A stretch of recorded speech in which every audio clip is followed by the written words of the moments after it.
Remember a while back when I reviewed Steven Universe Attack the Light, a licensed mobile game that didn't suck, heavily Paper Mario inspired gameplay? Steven Universe is a fantastic TV show, get off my grill. Well, the console sequel is finally out, so let's talk about it.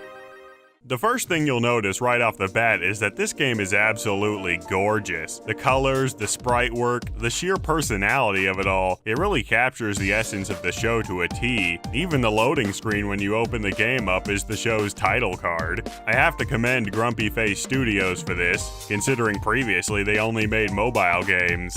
Did you know that? Show creator Rebecca Sugar has stated that Steven Universe's art style was inspired by Yoshi's Island, and that's one of my favorite games of all time. Now you know! Speaking of Rebecca Sugar, she was actually involved in the writing for this game, and it shows. Every character is on point, not to mention a new villain is introduced. Her name is Hessenite, and she's great. Just like The Rock. Also, she has a lisp, which I find to be incredibly charming. Let's beat the crap out of her and everything that gets in our way. Like I said before, Steven Universe Save the Light is an RPG inspired by a certain Papyrus Plumber. No, I mean papyrus is in the type of paper. Come on, if I mention these two things together, they'll hear us.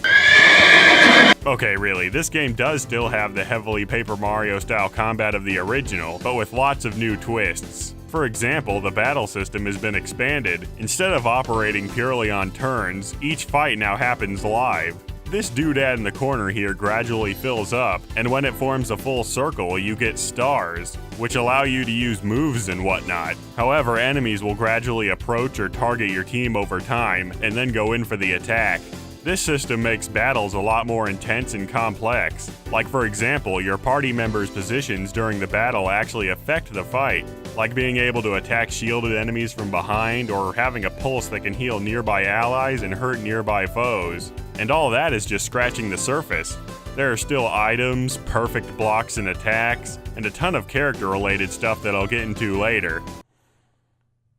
Okay, it is now later. This game has the party members you'd expect, but in addition to them, we get new characters, Connie, Greg, and Peridot. Every character in this game is super fun to play, and each one comes with a slew of special abilities. But the specialist abilities of all are the ones that you get when your teammates interact enough during the adventure. With these team-up attacks, you can do some crazy stuff, though some of them are a bit less spectacular than others. Can anything really compete with Fusion? After everyone is dead, you can level up and customize your character how you want, placing points into attack, defense, luck, and relationship building, with bonus abilities being unlocked along the way. You can even use Paper Mario-esque badges to customize your character strategy even further. Wow, this game sounds amazing, right? Well, let me address the elephant in the room. This game is broken. But not in the way that games are usually broken. You see, most of the time when a game is incredibly glitchy and buggy, the core game tends to also suck. Like, if you removed all the glitches from Sonic 06, the game would still be hot garbage. Heck, it'd probably be less fun. But Save the Light is different. The core game is absolutely fantastic.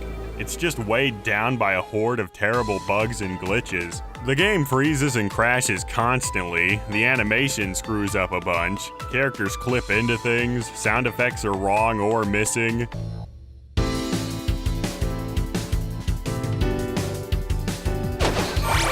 Some achievements don't even work properly. Because of this, I think the whole game reeks of corporate meddling.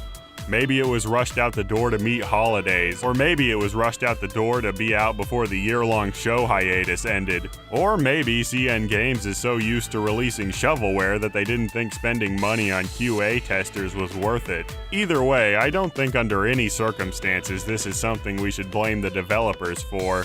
Grumpy Face Games clearly put a lot of passion and love into this game, and I bet they're just as upset about this as the rest of us. So, in short, I highly recommend you buy this game after it's been fixed. There's already been one major bug fixing patch, but the game still has a ways to go. Luckily, more of them are coming in the near future. Give it time, and this may well be one of the best TV show games ever released. Oh, never mind, Ronaldo is in it, 0 out of 10.